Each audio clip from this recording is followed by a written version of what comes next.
네, 정정당당 최근 정치권 흐름을 각 당을 대표하는 네 분과 함께 자세히 짚어보겠습니다. 먼저 정태욱 자유한국당 원내대변인 나오셨습니다. 예, 안녕하십니까. 정태욱입니다.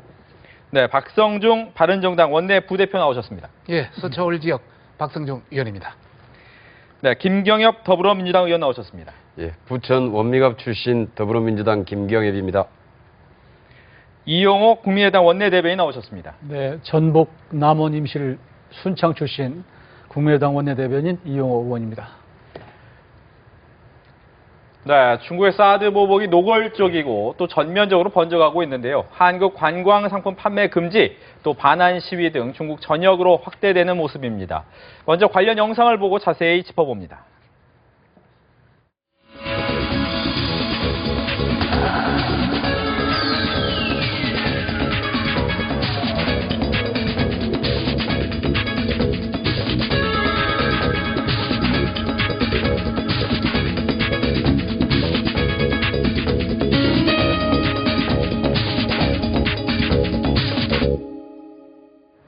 여야 정치권은 중국의 사드 배치 보복 조치에 대해서 한 목소리로 비판을 했습니다. 이 발언 듣고 이야기 계속해서 나눠봅니다.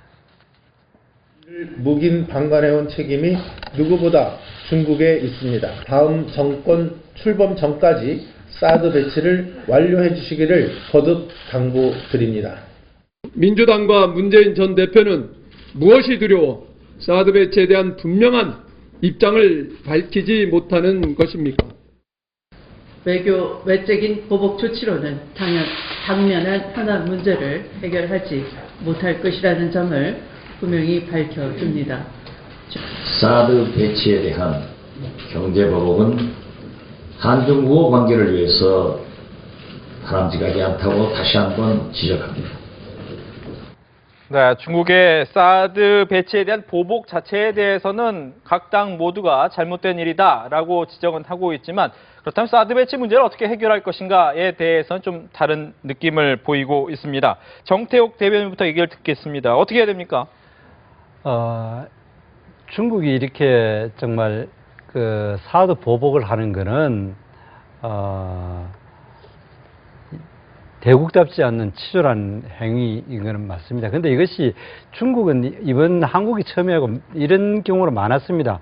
일본과 그 생각구 열도 영유권 분쟁할 때도 이렇게 똑같이 보복을 했었고, 그리고 대만과 그 대만 독립 문제를 두고도 똑같이 이렇게 보복 조치를 했습니다만은 별 소득 없이 그냥 중국 입장에서 소득 없이 1년 반, 2년 후에 다 흐지부지 됐었고, 그다음 이 프랑스하고 사르코지 대통령이 이 달라이라마를 만났다고 해가지고 비행기 150대를 사는 거를 취소한 적이 있습니다. 그런데 1년 반 후에 그것도 그냥 원래 중국이 티베트를 독립시켜주는 그런 원래 이 계획이 없는 데다 그냥 그걸 한번 다시 확인하는 걸로 풀어줬습니다.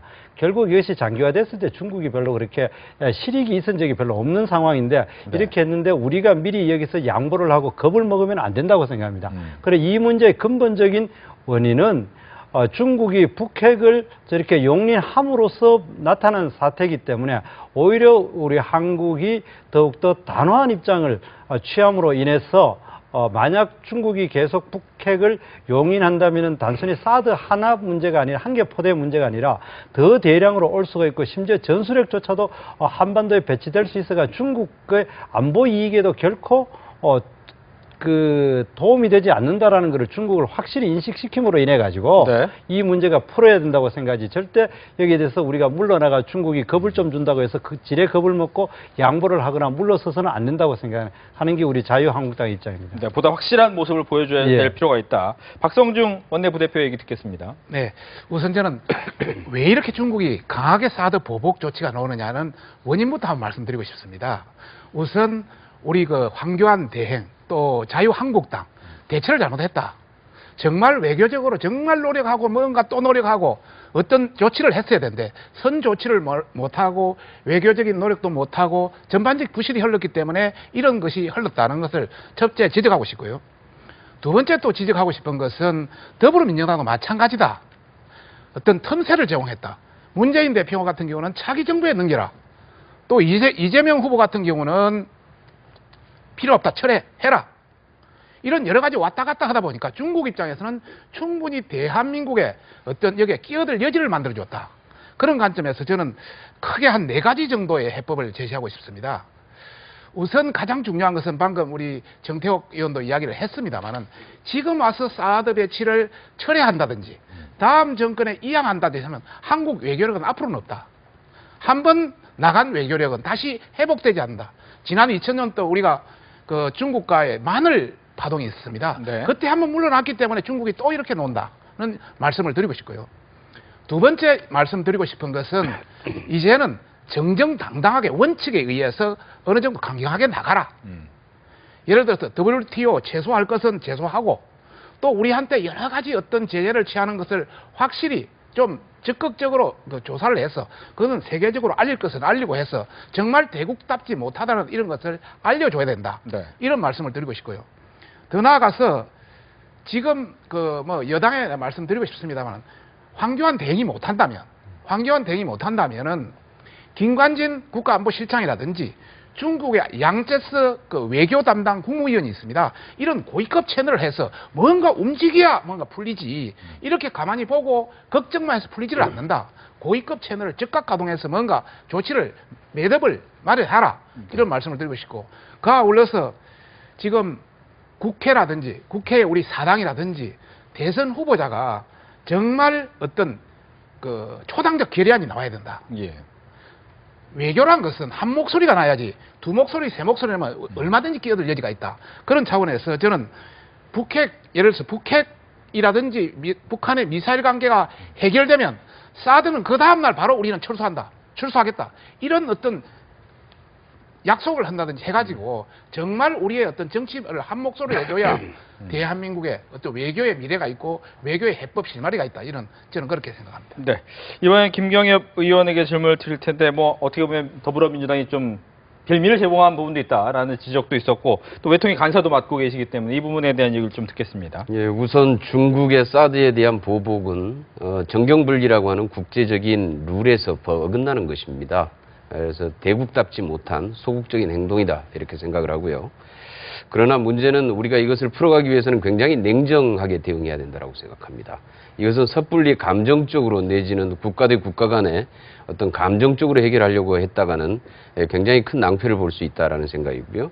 우선 현실적으로 좀 인정을 해야 될 게 우리가 지금 현재 중국의 무역 흑자 규모가 374억 달러, 전체 무역 흑자의 약 한 38%를 차지하고 있습니다.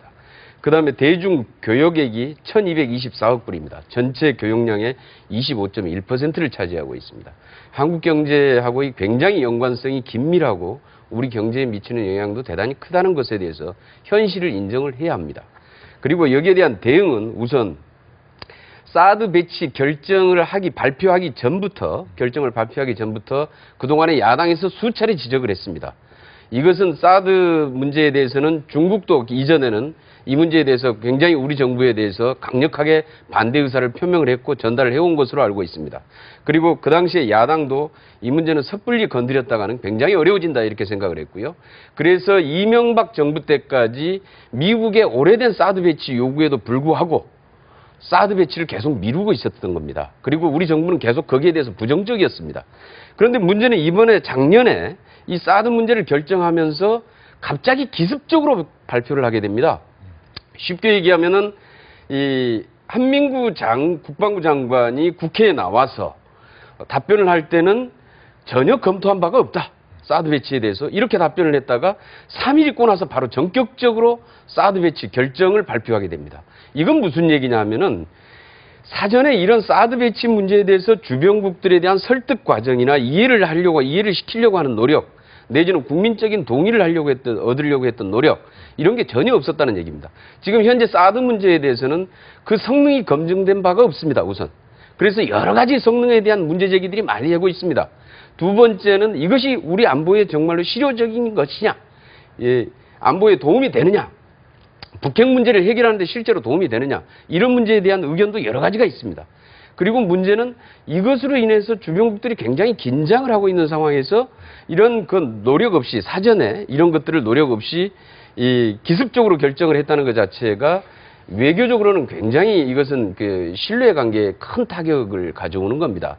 따라서 이 문제는 제가 지금 얘기했던 사드의 기본적인 성능 문제, 네. 그리고 두 번째는 우리 안보의 실효성, 적어도 우리 북핵 문제를 해결하는데 우리가 중국이나 러시아의 협조를 필요로 하는 상황에서 우리가 지금 이 러시아와 중국을 이렇게 적대시하게 돼서 오히려 북한을 도와주게 만드는 이런 상황을 만들어내는 게 옳으냐라는 겁니다. 세 번째는 이것이 가져오는 우리 외교적 경제적 파장의 문제입니다. 네. 그래서 이런 문제들을 종합적으로 고려할 시간이 있어야 되고 그 절차는 국회 동의 절차를 밟아야 된다. 이렇게 생각을 하고요.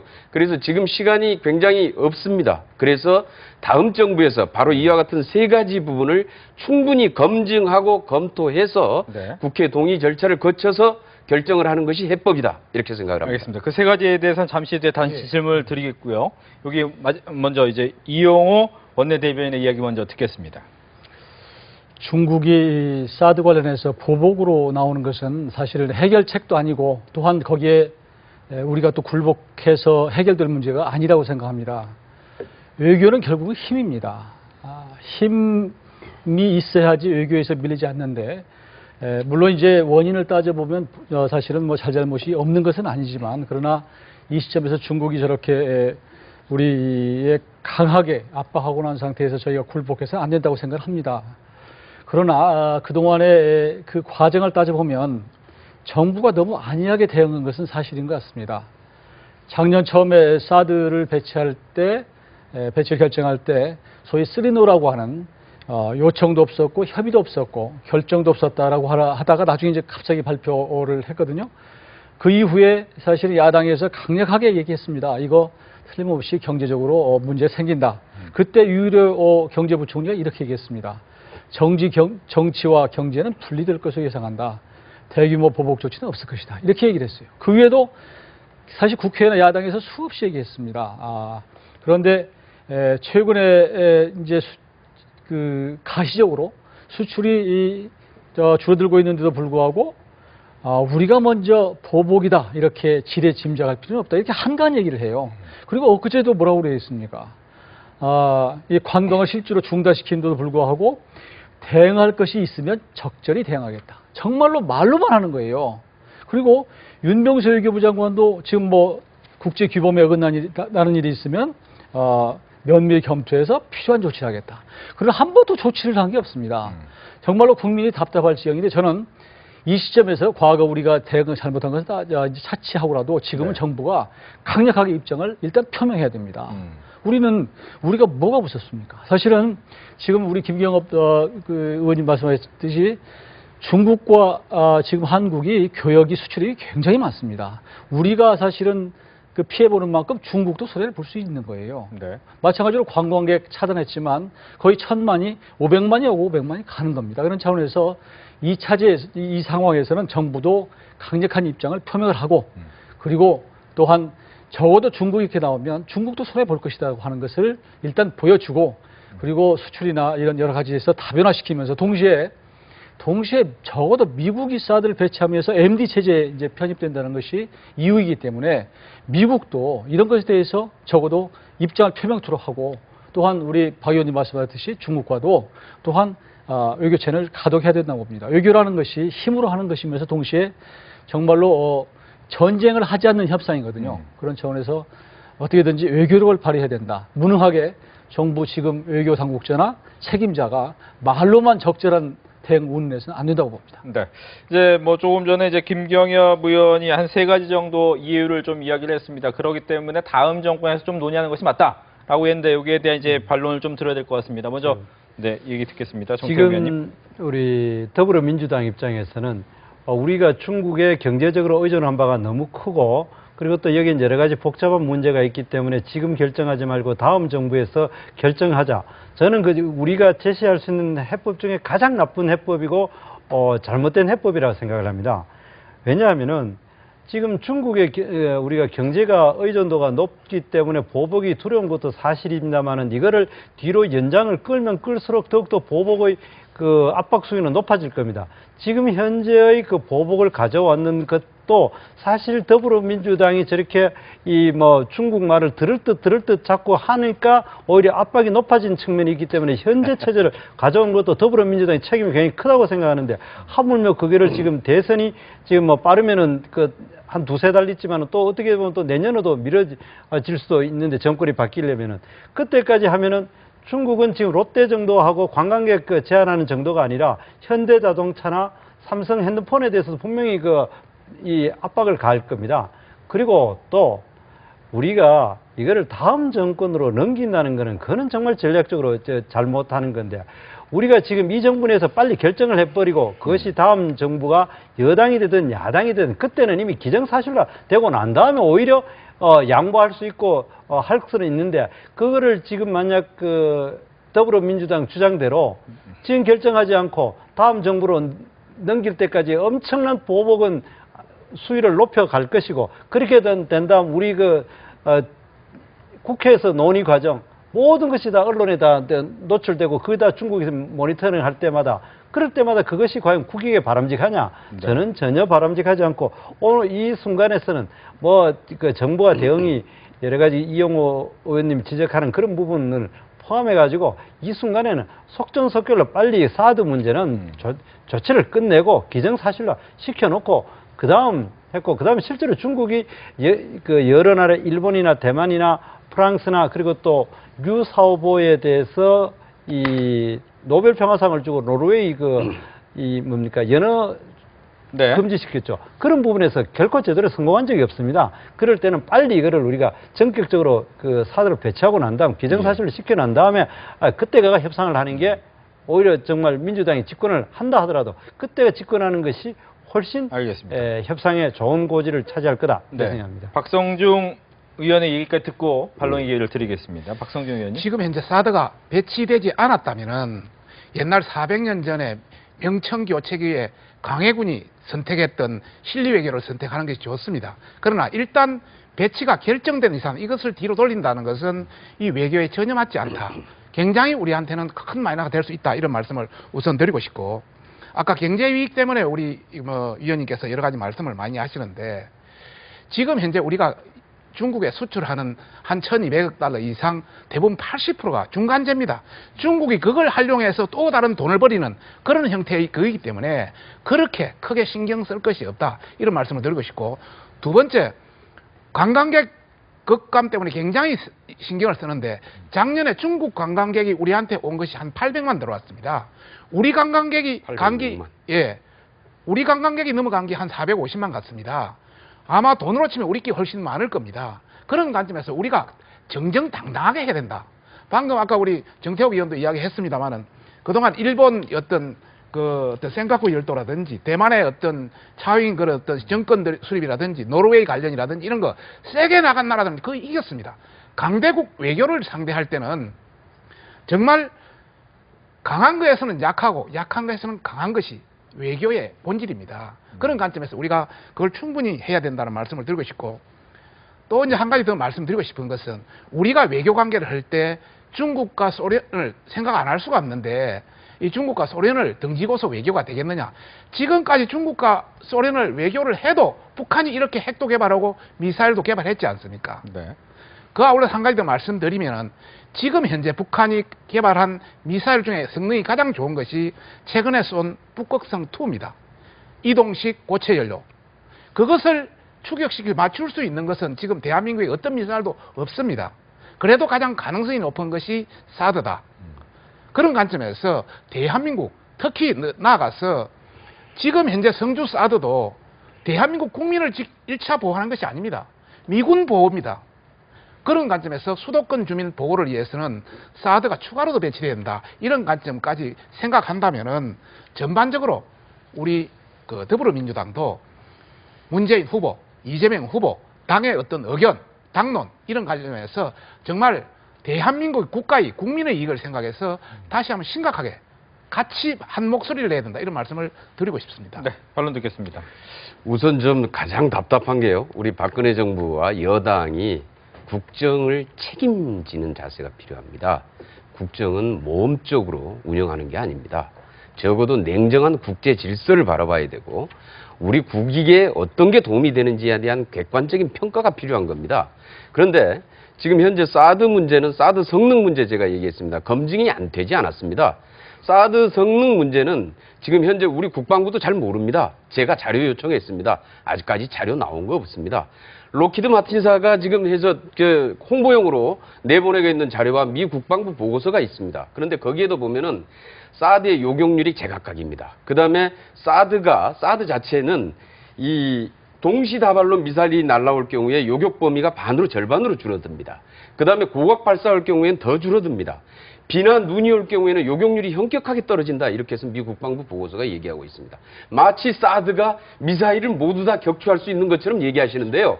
전혀 그렇지 않습니다. 지금 북한이 가지고 있는 미사일의 대부분은 단거리 미사일들입니다.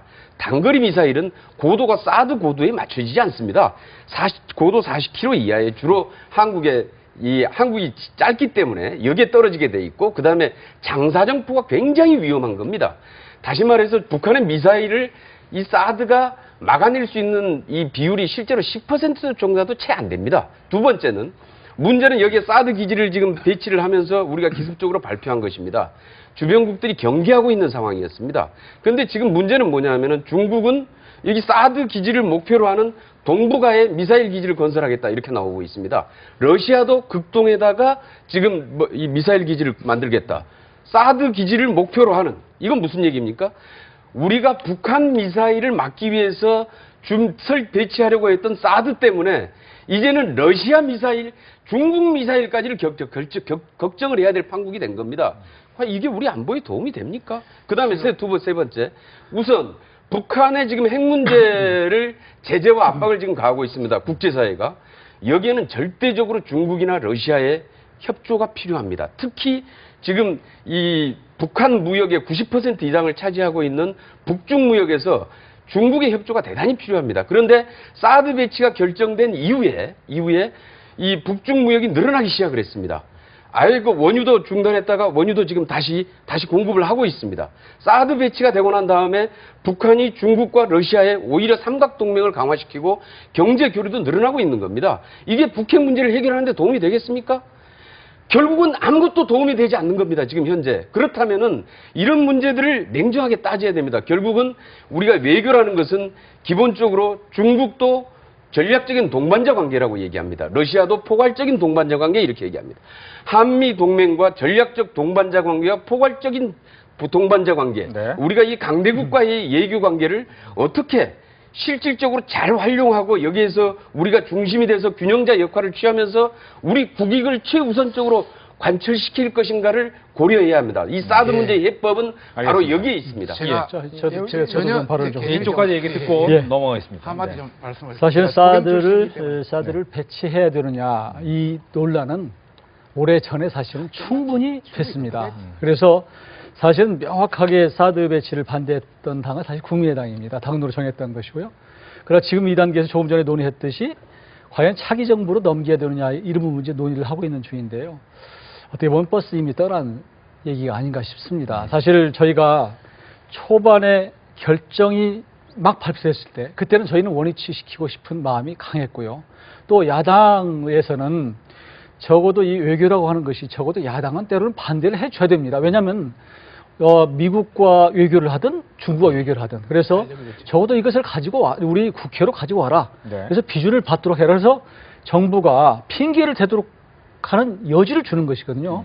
그런 차원에서 우리가 반대했던 것이고 또 한 가지 측면은 물론 지금 말씀하셨지만 사실은 이 실효성이 있느냐라고 하는 측면 또 외교적으로 경제적으로 과연 우리가 무슨 이익이 있느냐 이런 측면 여러 다각 측면에서 반대를 했는데 이미 한미 간의 협정이 돼서 이미 상당 정도로 부지가 결정되고 지금 뭐 롯데와 국방부가 또 서로 이렇게 해서 거의 기정사실화 돼버린 것 같아요. 네. 그러다 보니까 이제 중국도 이제 압박이 그만큼 심해졌기 때문에 아쉬운 것은 좀 전 단계에서 적어도 우리 야당의 입장, 국회 입장을 좀 생각을 해서 정부가 외교적으로 충분히 활용을 했으면 좋았을 텐데 그런 노력이 전혀 없이 뭐가 급해서 왜 대통령 선거가 끝나기 전에 이제 기껏 인용되면 2달 남짓 남았거든요. 차기 정부라고 해도 제가 보기에는 오래 남은 시간이 아닌데 굳이 그 전에 데모찌를 하려고 그러는가 하는 부분. 원래 발표할 때는 올해 연말까지 한다고 안 했습니까? 그러면 일반적으로 발표를 연말까지 했지만 실제로 하다 보면 또 넘어가는 거거든요. 충분히 여러 가지 이유를 대고 합리적으로 우리 국민적 공감대를 갖고 할 수 있었을 텐데 하는 아쉬움이 있다. 이런 차원에서 비판하지 않을 수 없고요. 예. 그러나 이 상태에서 저희도 당에도 지난번에 이제 이런 게 있었어요. 저희 당도 당론을 좀 바꾸자. 네. 라고 해서 중간에 논의가 좀 있었는데 그러나 일단은 그냥 이 당 왔으니까 자 투자 이렇게 이제 결론이 났는데요. 좀 그런 거에 대해서는 이 정부도 조금 외교적으로 슬기롭게 했으면 좋겠어요. 예. 그런 부분 미사일 아쉽습니다. 관련해서 혹시 국민들의 오해가 있을 것 같아서 간단히 표에 대해서 이야기를 좀 하고 싶습니다. 간단히 하겠습니다. 아까 우리 김경엽 위원님께서 이제 여러 가지 말씀이 계셨는데 지금 우리가 사드가 100% 성능이라든지 이런 거 100% 확정된 건 아닙니다. 그러나 지금 나와 있는 미사일 중에는 그래도 그 어떤 여러 가지 어떤 타격 가능성이 가장 높은 확률이 높은 그런 미사일이라는 말씀을 드리고 싶고 북한의 다련장 관련해서 그 하는 것을 막는 것은 지금 방법이 없습니다. 그건 뭐 워낙 많이 날아보니까 그러나 40km 작은 단거리 미사일 같은 경우는 한국에서는 킬체인이라든지 KMD 이런 걸 통해서 전부 막는 그런 개념이고요. 지금 이제 우리가 사드를 막는 것은 북극성2라든지 또 잠수하면서 SLBM이라든지 예를 들어서 500km, 1000km 일본까지 날아간 한국의 후원군을 맞는 그런 것을 격추시키는 그런 개념입니다. 그런 개념이다 보니까 전반은 그이고 만약에 우리가 사드 배치하는 것이 한국군 아니면 미군 아니면 대한민국 자체 방어에 불과한데 왜 중국이 우리한테 러시아가 우리한테 그러겠습니까? 그건 꼭 그런 것만은 아니다. 여기서 이야기하면 길어지기 때문에 더 이상 간략히 이걸로 설명드리겠습니다. 예. 알겠습니다. 듣겠습니다. 지금 아까 우리 김경엽 대변인께서 모든 무기를 제대로 방어 못하면 대변인은 아닙니다. 의원님. 의원님께서 예. 모든 문제를 다 방어하지 못하면은 배치할 필요가 없다 뭐 이렇게 논리 좀 그 비약입니다만은 그런 건 아니고 다양한 무기 체제를 북한의 위협에 대해서 장사정포는 장사정포대로 또 대비를 해야 되고 이 그 북핵 무기에 대해서 사도도 또 필요하다고 생각하고 그런 게 하나 지적해주고 싶고 지금 사드를 맞는 방패처럼 그렇죠. 주장하는 그건 아니라 아니래요. 실질적으로 막을 수 예. 있는 게 10%도 안 된다. 그렇지만은 또 그 중에 하나로 필요하다라는 점이 하나 있고 또 이 사드 문제가 본격화되고 오히려 그 북핵 압박 그 전선이 헤어졌다라고 이야기했나 뭐 물론 아쉬운 부분이 있지만은 그러나 그 모든 것이 중국의 그 자비에 맡겨야 되겠느냐. 결국 우리 주권을 우리 스스로 지킬 수 있도록 해야 되고 이 문제의 핵심은 우리가 안보에 관한 문제는 우리 주권을 해야 되지 그 군사적인 경제적인 압박을 한다고 해서 거기서 손을 들어서는 안 되고 다음 정으로 미뤄진다면 더 보복도 커집니다. 오히려 이 문제는 근본적으로 옛날에 임진왜란 때 행주치마를 입고 IMF 때에 금모으기 하듯이 이렇게 됐을 때 오히려 중국이 저렇게 나왔을 때는 우리 해외여행 가는 거 좀 줄이고 국내 여행 가가 명동 가가지고 비빔밥도 좀 사먹고 국내 화장품도 좀 사고 그 다음 그 롯데 중국에다가 제하면 거기에 대해서 우리 국민들이 좀 도와주고 이런 식으로 이게 국민들의 단호한 모습으로 이것이 대응하는 모습으로 보여야지 네. 중국이 압박을 하는 데 가서 주춤하는 모습으로 이것이 만약에 다음 정으로 연기한다. 예. 이래 됐을 때는 오히려 더 큰 압박으로 올 가능성이 있다. 알겠습니다. 이렇게. 제가 이 사드 배치 결정하기 전에도 정부가 굉장히 안이하게 판단했다라고 했는데 지금도 우리 여당도 굉장히 안이하게 판단하고 있습니다. 그렇게 생각하면 안 됩니다.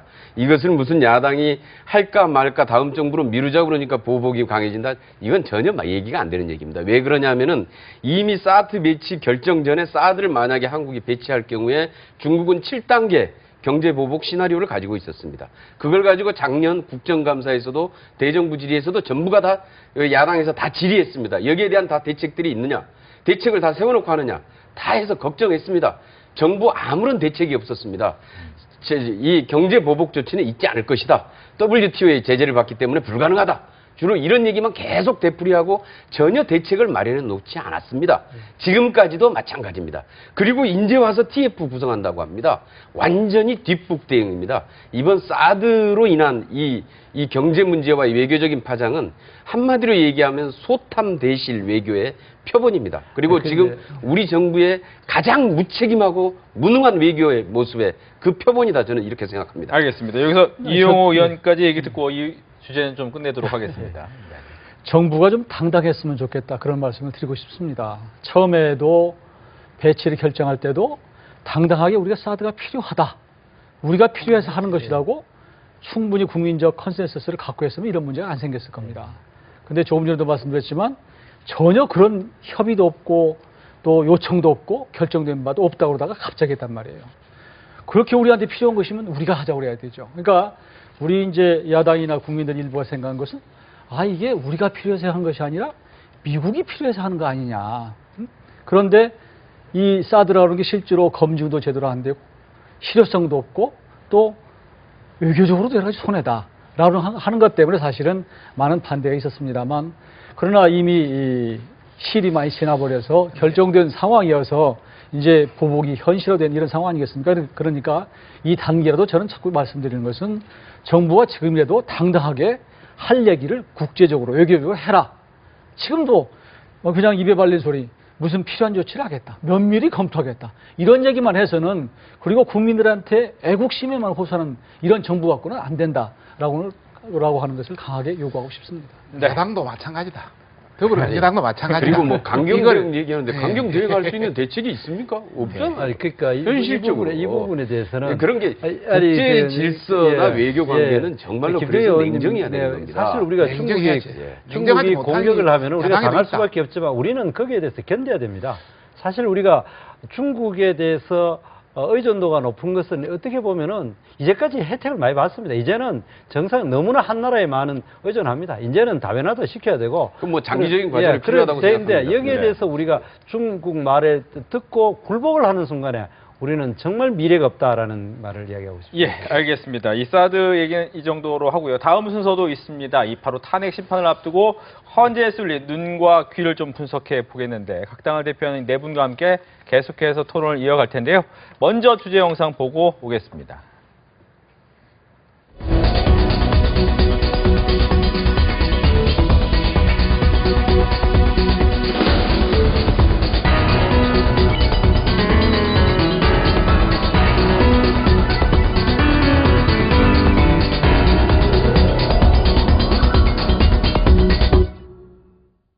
박근혜 대통령 탄핵 심판 사건 선고 일주일 정도 예상이 됩니다. 전국의 긴장 계속해서 올라가고 있는데 헌재 선고 날짜 한 10일 정도가 유력하다 이런 얘기가 나오고 있습니다. 각 당마다 이제 생각하는 건 좀 다르고 물론 결정은 헌법재판소 재판관들이 하겠지만 예상을 좀 먼저 들어볼까요? 서영국장에서 어떻게 예상하십니까? 저는 만약 이것이 헌법재판이라는 것이 정치적인 판결인지 아니면은 그 법적인 판단인지 아직까지 그것이 전례가 우리 한국뿐만 아니고 이 선진국에 그래 많지는 않기 때문에 정확을 할 수 없습니다. 법적으로 판단한다면 이거는 기각되어야 된다는 것이 제 생각입니다. 왜냐하면은 이 탄핵 이유서를 꼼꼼하게 읽어보면 굉장히 긴데 그러나 법 위반 사실 박근혜 대통령이 법 위반 사실이 정확히 네 가지입니다. 뇌물죄, 그다음 강요죄, 직권남용죄, 비밀누설죄 이래 되어 있는데 비밀누설죄는 별 죄도 아니고 그러면 강요죄나 직권남용죄 이거는 사실 이것이 탄핵 사유로 하기는 힘듭니다. 왜냐하면은 K재단, 미르재단 만드는 것을 강요했다. 사실 노무현 대통령 때도 사면의 대가로 이 삼성에서 꿈나무 재단이라 해가지고 이건희 회장이 8천억을 출연한 적이 있었고, 그다음 정몽구 재단에게 1조짜리 한 적도 있고, 그 전에도 재단 만든 적이 엄청 많습니다. 그렇기 때문에 엄밀한 의미에서 강요죄나 직권남용죄는 대통령이 너무나 큰 권한에 비해서는 이건 별것 아니고, 실제로 그러면 결정적인 법적인 의미가 있는 것은 뇌물죄가 해당되느냐 그 문제인데, 뇌물죄의 가장 중요한 것은 재물을 영득할 의사, 인마이 포켓할 의사가 있었고 실제로 인마이 포켓했느냐 봤을 때에 지금 그것이 없다는 결정적인 문제가 지적을 하고자 합니다. 지금 삼성이나 롯데에서 K재단, 미르재단 출연했는 그것이 박근혜 대통령 주머니에 들어간 게 없지 않습니까? 그리고 최순실이한테 가가지고 몇십억을 말 사준 거 있지만 그것이 박근혜 대통령한테 가지도 않았고, 박근혜 대통령이 업무 능력에 대해서 아까도 많이 무능력하다 어떻게 하다 이야기하지만은 그 사람이 그거를 이 뇌물을 받아 먹으려고 K재단, 미르재단 만들었고, 삼성이 이 이제 국민연금 도와줬는 거를 했다고 생각할 수는 없습니다. 그거는 저도 그때 당시 삼성 물산 주식을 한 300만 원 갖고 있었는데 그건 순수하면서 도와줬습니다. 왜? 이 우리가 그 외국 그 투기 자본에 의해서 삼성이 휘둘리는 모습을 보기 싫어가 그랬습니다. 그렇기 때문에 이게 한마디로 얘기해 뇌물죄라는 측면에서 가지고 영덕의 회사와 실제 그 재물이 대통령 주머니에 들어간 것이 없었기 때문에 이런 법적인 측면에서는 저는 이게 아마 기각될 가능성이 높고 정치적으로 이 뭐 판단한다면은 그거는 이게 도무지 가늠이 안 되기 때문에 모르겠습니다만 정확하게 우리 자유한국당 의원들 입장에서는 이것이 법적으로 판단한다면은 이것은 기각되어야 되는 것이 맞다 이렇게 저희들은 예상하고 있습니다. 법적일 때는 기각이지만 정치적 판단일 때는 가늠할 수는 없다라고 얘기를 하셨습니다. 박성중 대표님. 네.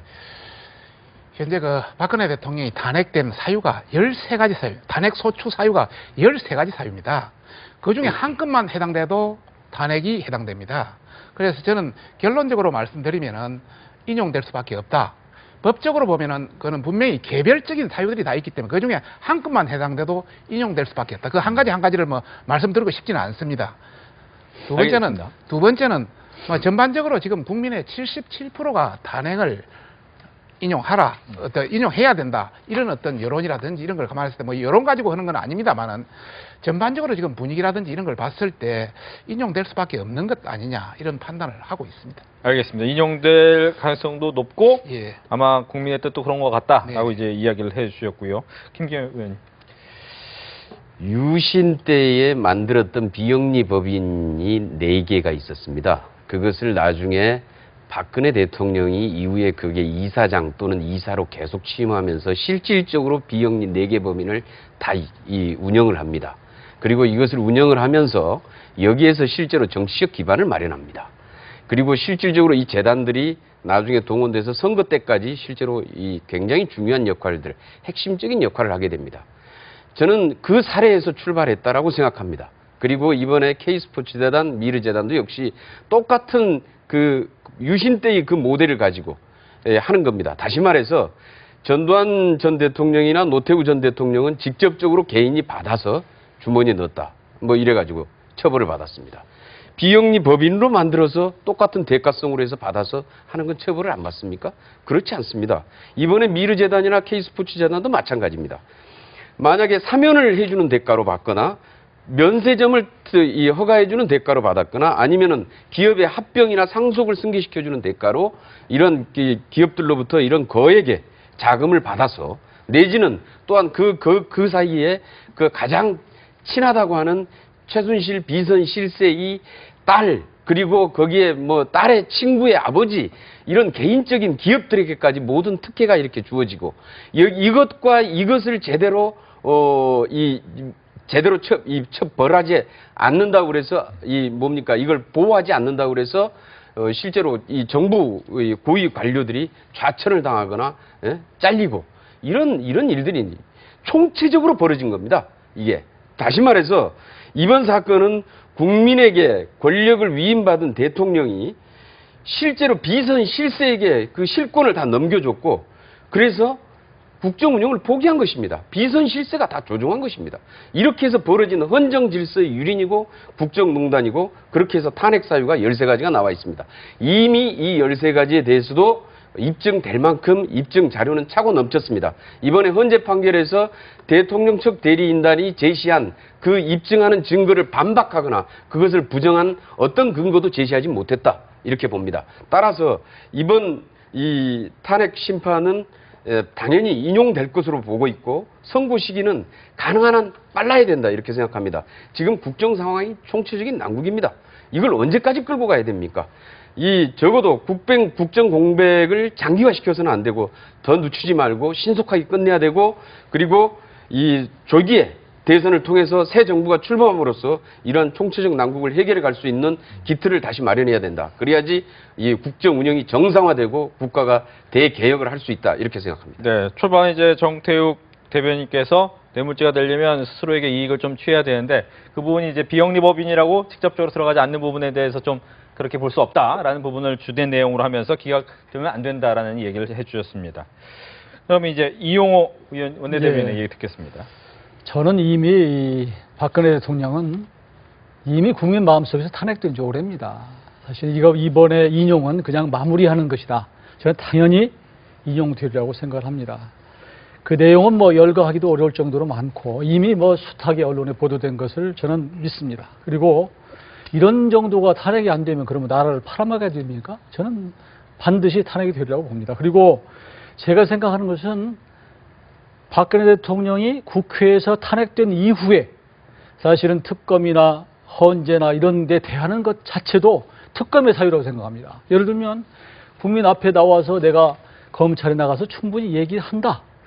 대면 조사를 받겠다. 또 나가서 헌재도 마찬가지고 또 청와대 압수수색도 마찬가지로 전부 하겠다라고 그랬거든요. 그러나 결국은 한 번도 가지 않았어요. 이건 대국민적으로 정말로 국민을 속인 겁니다. 이거야말로 사법체계를 농단한 거다. 저는 그렇게 봅니다. 그 사안 전에. 이런 차원에서 적어도 염치가 있다고 한다면 스스로 사퇴를 했어야 된다고 생각합니다. 그럼에도 불구하고 아직도 남아있으면서 행여나 헌재가 기각될까 이거 기대하는 것 자체가 저는 옳지 않다고 봅니다. 저는 이번에 인용이 돼야 되고 당연히 인용되리라고 생각합니다. 네. 3대 김시섭 네. 우리 그 생육신 중에 김시섭 선생이 있지 않습니까? 그분이 이런 말을 했습니다. 운내 운거 산부쟁.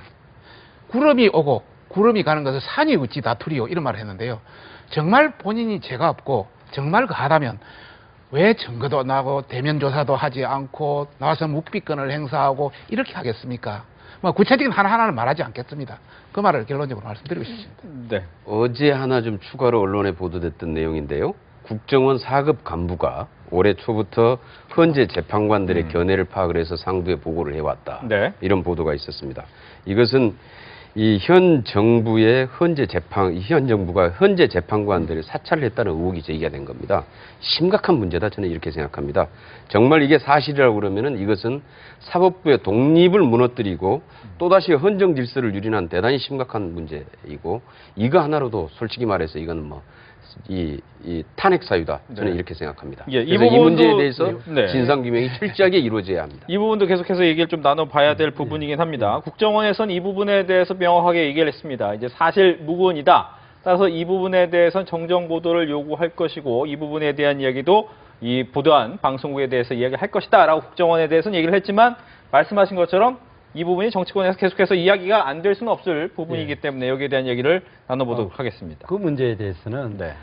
만약에 실제로 그 사찰을 했다면은 그래야 되는데 지금 이 헌법재판소 판결을 바로 앞두고 지금 평의가 진행되는 상황에서 거기에 대해서 누가 어느 한 사람이 언론기관에서 의혹을 제기하고 그런데 거기에 대한 국정원에서는 분명하게 사실이 아니라고 밝혔습니다. 물론 이제 거짓말 할 수도 있지만 이런 상황에서는 객관적인 진실 규명을 먼저 이야기하지도 않는 상황에서 지금 더불어민주당 쪽에서는 특검을 하자, 청문회를 하자 이렇게 이야기하는 것은 굉장히 오히려 정치 공세라고 생각합니다. 지금 이야기는 그것이 사실이라면은 그렇게 해야 되는데 객관적인 팩트 확인이 중요하고 아직 그 저는 특검까지 얘기 안 했습니다. 그러니까 그리고 지금 이 문제를 가지고 실제로 그렇게 했겠는가?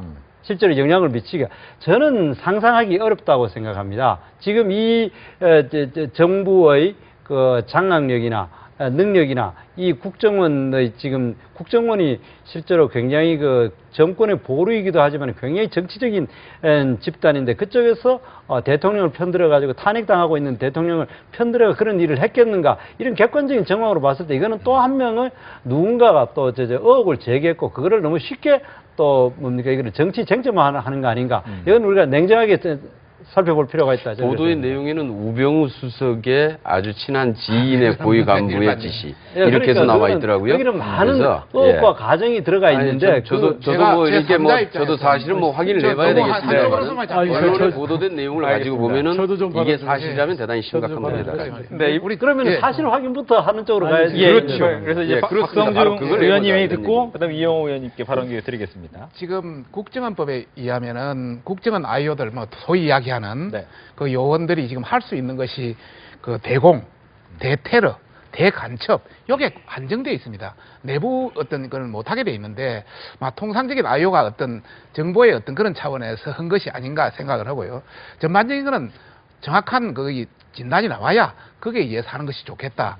역시 뭐 우리 더불어민주당이라든지 이런 어떤 정치적 공세 이거는 바람직하지 않다 이런 말씀을 드리고, 만약에 이게 사실이라면 그거는 국기문란 사건이죠. 철저히 검찰 조사를 해야 되고, 필요하다면 우리 국회도 나서서 국정조사도 해야 되고 여러 가지 해야 되겠죠. 그런 사건이라고 저는 봅니다. 알겠습니다. 이용원. 저는 뭐 그렇게 봅니다. 아니 땐 굴뚝에 연기가 날까? 이런 생각을 안 할 수가 없는 것이, 다른 기관 같으면 모르겠어요.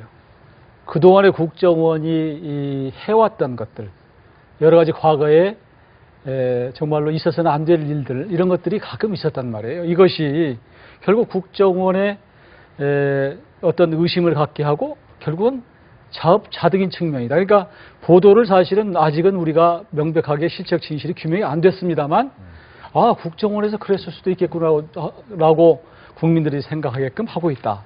또 얼마 전에는 뭐 대법원장을 뭐 이렇게 사찰했다 이런 얘기도 좀 나오고 해서 논란이 되고 그랬습니다만, 우선 그럼에도 불구하고 우선 이제 과연 이게 사실인지를 우선은 규명해야 될 것이고요.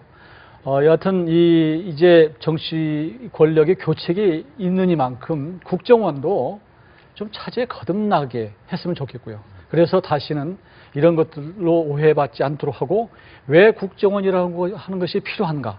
원래 본래의 기능에 충실하도록 근본적인 좀 수술이 필요한다. 저는 이렇게 생각을 합니다. 네. 근데 이 부분과 함께 뭐 연관되는 것이 말씀하신 것처럼 헌법재판소 뭐 판결이 얼마 앞두지 않고 이런 의혹이 계속해서 나오는 것 자체가, 이 부분이 과연 헌재 결정 난 다음에 모든 뭐 국회의원을 포함해서 정치인들이나 국민들이 그 결정이 과연 그럼 승복할 수 있느냐, 여러 가지 생각이 참 많아질 수밖에 없는 상황이 좀 이어지고 있단 말이죠. 여기에 관련된 좀 싱크를 좀 들어보고요, 이야기를 들어보고 이야기 나눠보도록 하겠습니다. 폭주기간 열차가 되어서 서로 마주보고 달리고 있습니다. 헌재 판결에 대한 불복은 대한민국을 부정하는 행위입니다. 탄핵 인용될 것으로 믿습니다. 헌법적인 절차에 의해서 진행된 그 결과에 대해서는 대한민국 국민 모두는 그것을 존중해야 합니다. 만약에 기각을 하더라도 용인하겠다, 이렇게 얘기를 하는 것 자체는 부당한 결론을 내라고 사실 기회를 주는 것과 다를 바가 없지요. 뭐 어떻게 보면 이제 당연히 승복해야 된다라는 대전제는 맞지만, 내가 원하는 결론에 다다랐을 때 좀 승복하겠다라는 것이 좀 깔려 있는 것이 아닌가라는 생각이 듭니다. 특히 이제 자유한국당 내 친박계에서는 탄핵 반대 서명까지 이제 헌재에 제출을 하면서 이 부분에 대한 논란도 이야기가 있을 것 같습니다. 당내는 어떻습니까, 이 부분이? 지금 거기에 사인한 사람도 있고 안 한 사람도 있고, 네. 그러나 우리 그 자유한국당의 기본적인 당론에 있어 가지고는 그 절대적인 승복입니다. 그리고 이거는 승복을 해야만 되고, 우리 이제 광복 70년 동안 민주주의를 발전시키는 것에 가장 중요한 것을 만약에 불복을 한다게 된다면은 그거는 되돌리는 거라고 생각합니다. 그런 의미에서 봤을 때, 지금 아까 이 이재명 시장 같이 저러한 독선적인 말을 하는 것 정말 나는 위험하다 생각하고, 특히 이 더불어민주당에서 그 당 논평 보면은 논평할 때마다 촛불 민심을 높이 받들자는 이야기를 합니다. 그런데 헌법재판소의 판결은 헌법과 법률에서 판단을 해야 되는데도 불구하고 그 위에 헌법과 법률 위에 촛불 민심을 갖다 낸다 하면 결국에는 뭡니까? 불복하겠다는 말 아닙니까? 그럼 과연 그것이 되겠느냐? 저는 절대 바람직하지도 않고, 정말 이 순간에 필요한 거는 헌재 결과에 대해서 바로 승복하겠다라는 것에 대해서 온 국민이 해야 되고, 실제로 이 결과에 대해서 못마땅한 사람들 어느 쪽인데 있을 겁니다.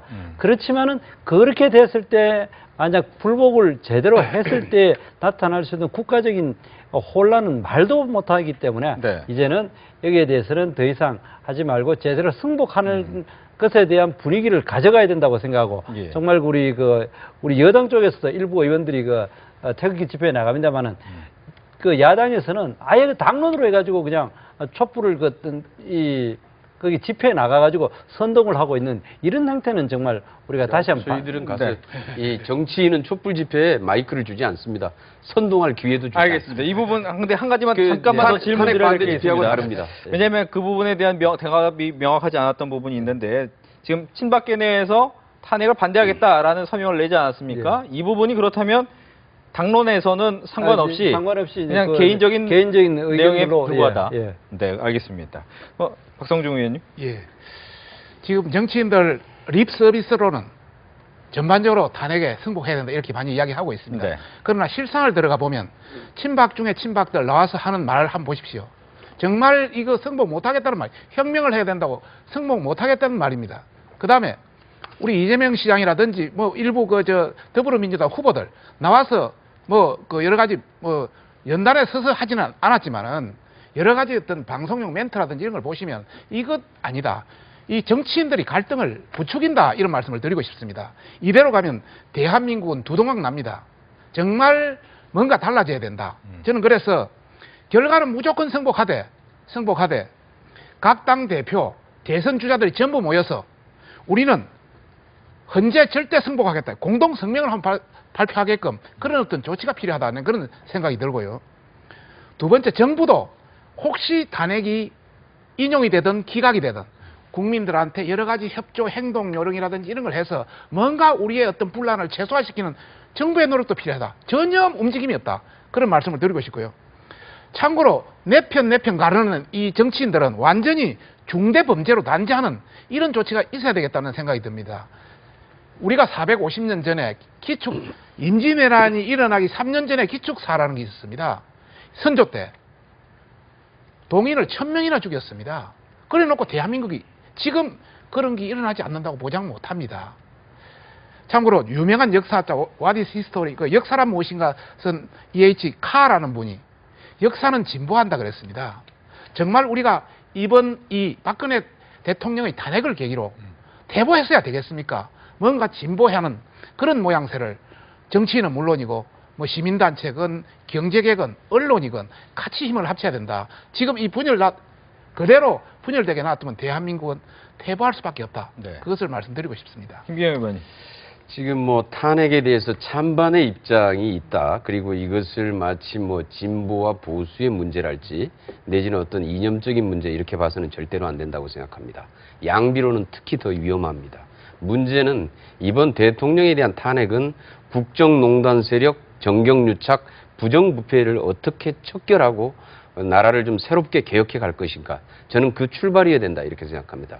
따라서 이번에 이 대통령의 탄핵 문제는 거짓이냐 진실이냐의 문제이고요. 불의이냐 정의냐의 문제입니다. 그래서 이 문제는 대단히 이후에 우리 한국 사회가 새롭게 업그레이드되고 거듭나는데 대단히 중요한 계기가 될 것이다라고 생각을 합니다. 아직까지 좀 이제 이렇게 촛불 집회에 대해서 국제적인 이 평가를 보면은 세계의 주요 언론들이 촛불 집회가 대단히 평화적이고 명예의 시민혁명이다 이렇게 해서 극찬을 하였습니다. 그리고 어떻게 보면은 참 대통령의 국정농단에 의해서 실추된 국격을 어떻게 보면 국민들이 촛불 집회를 통해서 바로 잡아가는 과정을 거치고 있다. 저는 이렇게 생각합니다. 저는 그리고 탄핵 반대 집회에 대해서는 국제적인 여론도 대단히 아닌 것 같습니다. 뉴욕타임즈의 아주 혹평을 제가 봤는데요. 사이비 종교, 광신도 집회 같다. 이런 보니까 표현까지 해서 나와 있던데. 보니까 이제 그래서 이것을 똑같이 찬반의 문제로 이렇게 바라봐서는 안 된다. 이것은 적어도 우리나라가 이제 아직까지 쌓여있던 정경유착과 부정부패 이런 적폐들을 어떻게 이번 기회에 청산하고 새로운 대한민국을 만들어 갈 것인가, 어떻게 선진국으로 이행해 갈 것인가에 저는 그 출발이 될 것이다라고 생각하고요. 아까 앞에서도 좀 지적을 하신 분이 있습니다만 가장 문제는 지금 탄핵 반대 친박 집회에 가서 아주 폭력을 선동하고 내란을 선동하고 아주 노골적입니다. 이 몽둥이를 들고 집회에서 그냥 노골적으로 폭력, 아스팔트가 피를 뿌린 이런 아주 이 살벌한 얘기들을 해내면서 이렇게 선동해가는 정말 문제가 있습니다. 그런데 문제는 이렇게 이 폭력을 선동하고 내란을 선동해도 지금 황교안 권한대행 전혀 조치를 취하지 않고 있습니다. 이것은 옛날 같으면은 엄벌에 취하겠다 몇 번씩 얘기할 겁니다. 여당도 말리지 않습니다. 문제는 여당 의원들도 그 앞에 가서 똑같이 하고 있습니다. 일부 친박 의원들이 똑같이 하고 있습니다. 정말 심각한 문제입니다. 이 문제는 말이죠. 이전에 새누리당이었을 때 최순실 게이트가 처음에 터지자마자 우리 새누리당이 당시에 국민 앞에 사죄하고 책임을 통감한다. 이런 모습은 지금 찾아볼 수가 없습니다. 어떻게 책임을 지겠다는 건지 어떻게 책임을 졌는지에 대한 아무것도 보이는 게 없습니다. 네. 우리 정부 여당이 이런 부분에 대해서 국가의 질서, 헌정 질서를 어떻게 제대로 바로잡아가야 될 것인가 중심을 잡아야 된다. 저는 이렇게 생각합니다. 네, 이용호 의원님.